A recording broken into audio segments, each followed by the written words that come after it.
किसान आंदोलन बिल्कुल दम तोड़ चुका है। पहले जो किसान आंदोलन होता था उसमें पूरे देश का होता था। महाराष्ट्र से शरद जोशी होते थे, पश्चिम उत्तर प्रदेश से टिकैत होते थे, पंजाब के लोग होते थे, गुजरात के होते थे, सब जगह के होते थे। अब ऐसा कुछ नहीं। हालांकि इन लोगों ने मेहनत बहुत की। ये पहला आंदोलन था जिसमें इंटरनेशनल लेवल से लोग लगे थे। कई मुल्कों के लोग, कनाडा से, अमेरिका से, तमाम जगह से, इवन पाकिस्तान तक की सहानुभूति थी किसान आंदोलन के। उसमें इस बात की सहानुभूति थी कुछ ये लोग उपद्रव करें ताकि भारत की स्थिति खराब। केरल से भी किसान आने थे, केरल से भी बाकायदे सारी व्यवस्था कर ली गई थी। केरल से, कर्नाटक से भी भेजे गए थे, मगर किसी की हिम्मत नहीं हुई। नमस्कार, स्वागत है आपका एचटीवी न्यूज़ पर। मैं हूं आपके साथ शिप्रा सैनी। किसान आंदोलन क्या खत्म होने जा रहा है? चूंकि ये खबरें लगातार चल रही हैं कि किसान नेताओं के बीच ही मतभेद शुरू हो गया है और असर ये हो रहा है कि अब शंभू बॉर्डर और दूसरे बॉर्डर पर जो किसान डटे हुए हैं वो वापस अपने घर की ओर लौट रहे हैं। इस पूरे मामले पर विस्तार से बातचीत करेंगे। वरिष्ठ पत्रकार अजय जी मेरे साथ हैं। अजय जी, बहुत बहुत स्वागत है आपका। सवाल ये है कि एक तरफ किसानों की अपनी मांगे हैं, लगातार चाहे किसान नेता पंडेर हो या अन्य नेता हो, वो इस बात का जिक्र कर रहे हैं कि एमएसपी पर जो है गारंटी हमें चाहिए, कानून हमें चाहिए। लेकिन वही खबर ये भी आ रही है कि जो युवा हैं जिन्होंने तैयारी पूरी कर ली थी, लेकिन अब वो युवा वापस पंजाब लौट रहे हैं। आखिर क्या स्थिति जो है वो फिलहाल इस आंदोलन को लेकर आपको दिखाई दे रही है? देखिए, ऐसा है, हकीकत में है कि किसान आंदोलन बिल्कुल दम तोड़ चुका है। पहले जो किसान आंदोलन होता था उसमें पूरे देश का होता था। महाराष्ट्र से शरद जोशी होते थे, पश्चिम उत्तर प्रदेश से टिकैत होते थे, पंजाब के लोग होते थे, गुजरात के होते थे, सब जगह के होते थे। अब ऐसा कुछ नहीं। हालांकि इन लोगों ने मेहनत बहुत की। ये पहला आंदोलन था जिसमें इंटरनेशनल लेवल से लोग लगे थे। कई मुल्कों के लोग, कनाडा से, अमेरिका से, तमाम जगह से, इवन पाकिस्तान तक की सहानुभूति थी किसान आंदोलन के। उसमें इस बात की सहानुभूति थी कुछ ये लोग उपद्रव करें ताकि भारत की स्थिति खराब। केरल से भी किसान आने थे, केरल से भी बाकायदे सारी व्यवस्था कर ली गई थी। केरल से, कर्नाटक से भी भेजे गए थे, मगर किसी की हिम्मत नहीं हुई। अब हुआ क्या है कि जितनी इसमें सुविधाएं दी गई उतनी आज तक कहीं नहीं। पंजाब गवर्नमेंट ने, आप समझ लें, किसानों के लिए गाड़ियाँ, बढ़िया टेंट, म्यूजिक सिस्टम और खाने का सामान, देसी घी और ड्रिंक, ड्राई फ्रूट्स, सब कुछ पंजाब गवर्नमेंट ने ये भी कह दिया है किसी भी किसान को अगर ज़रा सी चोट आई तो हम देंगे, करोड़ों रुपया देंगे। आप समझ लें, किसान के उसमें तुरंत उन्होंने कह दिया है करोड़ रुपया देंगे, जो भी किसान मरेगा करोड़ रुपया हम देंगे। जितने लोग अनाउंस करेंगे, इसमें उन्होंने ये भी कह दिया जितने आप बता देंगे हम उतने करोड़ रुपया दे देंगे, करोड़ों रुपया देंगे सारी। अब क्या हुआ, उन्होंने वहाँ से ढकेल दिया और बड़े उसके ले आए। इधर आप पार्टी ने, दिल्ली ने कहा था कि हम इधर आपका स्वागत करेंगे, वहाँ से बीच में हुआ क्या इन लोगों के साथ, ये बीच में उछलते कूदते आए, इन्होंने बैरिकेड वगैरह तोड़ा, वहाँ पे हरियाणा बॉर्डर पे इन्हें रोक लिया गया, सारा कुछ रुक गया। अब किसान खुद कह रहे हैं, पंडेर ने भी बात को स्वीकार किया, कल उन्होंने स्पष्ट कह भी दिया था कि भाई अब पंजाब गवर्नमेंट ने सब ये कर दिया, अब थोड़ा सा हमको ध्यान दें। उधर ये पंजाब का कहना हमने तो अपना रोल अदा कर दिया, अब दिल्ली वालों का आपका है। आप वाले इनको ले नहीं जा रहे हैं खींच करके, वो मदद सब कर रहे हैं, मगर इतनी हिम्मत नहीं हो रही कि उधर से आकर हरियाणा का बॉर्डर पार करके खींच ले जाए। तो आपको बताना टूट गया। दूसरी बात आपको बताना है, पश्चिमी उत्तर प्रदेश की किसान यूनियन दो भागों में बट गई।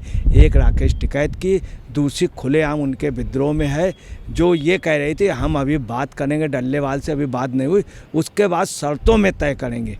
दूसरा आपको बताना है, किसान में जो जाट है वो बिल्कुल ही मोदी के खिलाफ नहीं है।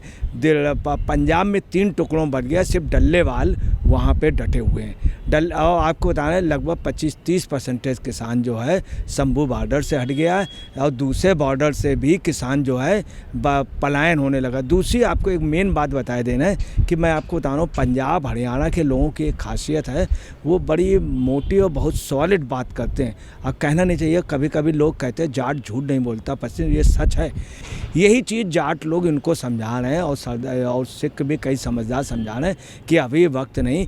ये लिंगर ऑन कर रहे हैं केजरीवाल की वजह से, कि केजरीवाल की 14 का तारीख है 16 को, तो 14 को यहाँ बड़ा प्रदर्शन कर दें, इतना लंबा। तो किसान कह रहे हैं इतना लंबा चले। अब 26 तारीख को इन लोगों ने रखा है ट्रैक्टर रैली का, 26 तारीख को एक किसान का और मृत्यु हुई है। लेकिन यहाँ पर एक और सवाल उठ जाता है, वो ये कि कई किसान नेता तो ये कह रहे हैं कि हम बातचीत के जरिए समाधान चाहते हैं, कि सरकार हमारी बातचीत माने, हम शांतिपूर्ण जो है यहाँ पर आंदोलन कर रहे हैं, शांतिपूर्ण धरना प्रदर्शन कर रहे हैं। लेकिन क्या जो शांतिपूर्ण प्रदर्शन कर रहे हैं उन्हें तकलीफ हो रही है, क्योंकि युवा जो हैं पंजाब के खास तौर पर वो आ रहे हैं और वो दिल्ली कूच करने की कोशिश कर रहे हैं, जबकि किसान नेता कह रहे हैं कि हम युवाओं को समझा रहे हैं कि आप ऐसा ना करें, हम शांतिपूर्ण तरीके से जो है सरकार के सामने बातचीत रखना चाहते हैं। तो क्या यही मतभेद है? देखिए, मैं आपको बता रहा हूँ, अपरोक्ष रूप से डल्लेवाल जी ने भी स्वीकार कर लिया, पंडित जी ने ओपन कहा है, इवन राकेश टिकैत भी। हुआ क्या है कि इन आंदोलन में कुछ विदेशी ताकतें, कुछ वो हैं जो यूज़ कर रहे हैं। यहाँ किसानों का कहना, पंडित ने कहा, वो अभी जब इनकी मीटिंग हुई तो उसमें भी किसानों ने कहा कि ये लोग हमको वो बना रहे हैं, मोहरा बना रहे हैं और हमको आगे संगीन के आगे लाना, हमारे कंधे पे धर के बंदूक चला रहे हैं। ये स्वयं उन लोगों ने भी बात कही है। अब आपको बताना है कि आज तक तो इनका स्थगित है, अभी कुछ भी नहीं, शुक्रवार तक। अब शनिचर को लोग विचार करेंगे, 26 को एक सांकेतिक ट्रैक्टर रैली निकालेंगे। इसके पहले टिकैत ने कह दिया कि हम जो भी आंदोलन करेंगे उसमें सड़क के एक ही तरफ करेंगे, दूसरी तरफ से वे जाने देंगे, ये उन्होंने स्पष्ट कह दिया। अब वास्तव में आंदोलन टूट गया है और सिर्फ पंजाब का एक गुट है। वो भी आपको बताना है, मेन चीज़ है कि MSP का इनका समझौता लगभग किसान मानने को तैयार है, मगर बड़े नेता नहीं मान रहे हैं, चूँकि कुछ उग्रवादी लोग नहीं मानने दे रहे हैं। दाल में, कपास में, और दाल, कपास और मक्का, दाल, कपास और मक्का तीनों में MSP का 5 साल का अनुबंध का बात मान ली गई थी, परंतु यहीं पे मतभेद आ रहा है कि ये लोग 5 साल की जगह टाइम बढ़ाना चाहते हैं। अच्छा, वास्तव में मोदी भी गारंटी कोई ज़्यादा टाइम की नहीं दे सकते, चूँकि गवर्नमेंट के हिसाब से दी जाती है। एक गवर्नमेंट का 5 साल का कार्यकाल माना जाता है।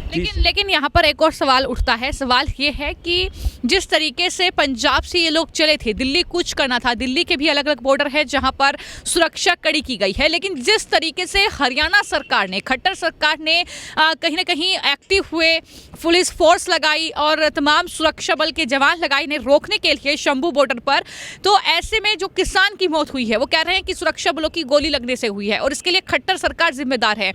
हत्या का केस जो है वो CM खट्टर पर दर्ज होना चाहिए। क्या मानते हैं कि ये विफल हुआ है आंदोलन, इसलिए इस तरह की बौखलाहट जो है खट्टर के खिलाफ दिखाई दे रही है? देखिए, कायदे से इस पे अगर होना चाहिए, ये किसानों ने भी दबे जमान कहा, इस पे हत्या का मुकदमा मान पे तुरंत दायर होना चाहिए। मान ने वहाँ से भेजा और मान ही कह रहे हैं, ये किसान स्वयं कह रहे हैं, जो वहाँ किसान आया है उसको ज़बरदस्ती लाया गया। अब आपको बता रहे हैं, एक आदमी खाना बनाता था, उसको ही लेकर के आए। जिस खाना बनाने वाले जिसकी मृत्यु हुई गोली से कह रहे हैं, उसके गोली नहीं लगी है, उसके शंभू के गोली नहीं लगी। एक किसान आज भी मर गया तो पता चला वो भी जो था काफ़ी एजेड था। इसके पहले ज्ञान सिंह मर गए थे, ज्ञान सिंह को ज़बरदस्ती लेकर के आए थे, 70 साल के बुजुर्ग को हार्ट अटैक का हुआ था। वहाँ कोई भी स्ट्रेट गोली नहीं चली है, बिल्कुल गलत बात है। अगर मरे तो रिपोर्ट में आ जाएगा ऐसा। दूसरी आपको बता दें कि गवर्नमेंट ने लिख करके और दिया है कि एक्स पे, कुछ अकाउंट के लिए एक्स पे, कि इन अकाउंट का मिसयूज हो रहा है और उसको देश विरोधी गतिविधियों में यूज़ किया जा रहा है किसान आंदोलन के बहाने। उनको लिए उन्होंने कहा है, इंडिया गवर्नमेंट ने एक्स उसमें ट्विटर से, कि आप इनको तुरंत ही बंद कीजिए और इन लोगों को जेल, जुर्माना और सज़ा तीनों का प्रावधान है। तो एक्स ने कहा कि ठीक, हम इसको बंद कर देंगे, भारत के लिए बंद कर देंगे और जगह के लिए नहीं बंद कर। दूसरी आपको बताना है, यहाँ किसानों की एक बात और कहना है कि जितना ये पैसा इन्होंने हमको भेजने में, खाने पीने में, हमारे मेवा के लिए, ड्राई फ्रूट्स के लिए, अब हम लोगों को कह रहे हैं मर जाओगे तो हम करोड़ों रुपया देंगे और नौकरी दे देंगे। जो एक मृत किसान हुआ उसके लिए इन्होंने करोड़ रुपए के लिए, उसकी बहन को नौकरी के लिए, शंभू के लिए और सभी के लिए कहा। तो कह रहे जो ये हमको दे रहे हो तो हमको ये पोजीशन मत लाओ, ये तुम ही अगर चाहे ले, पंजाब की गवर्नमेंट चाहे ले, तो इनको इतनी विशेषताएं, इतनी सुविधाएं दे सकते हैं, पूछें। दूसरी वहाँ के लोगों का ये भी कहना है, किसानों का, वहाँ जो बंधुआ किसान है उनके लिए कुछ सोचिए, उनके लिए नहीं सोच रहे हैं, बड़े किसानों के लिए, जो गलत है। किसान आंदोलन टूट चुका है। तो आपने इस पूरे मामले को लेकर वरिष्ठ पत्रकार अजय जी को सुना। उनका कहना है कि किसान आंदोलन पूरी तरीके से टूट चुका है। जिस तरीके से जो ये पंजाब के किसान हैं दिल्ली कूच नहीं कर पा रहे हैं, जाहिर तौर पर हर दांव पेच जो है वो विफल साबित हो रहे हैं और असर ये हो रहा है कि अब किसान अपने घर को वापस लौट रहा है। फिलहाल आपकी इस पूरे मामले को लेकर क्या राय है, हमें कॉमेंट बॉक्स में ज़रूर लिखें। धन्यवाद।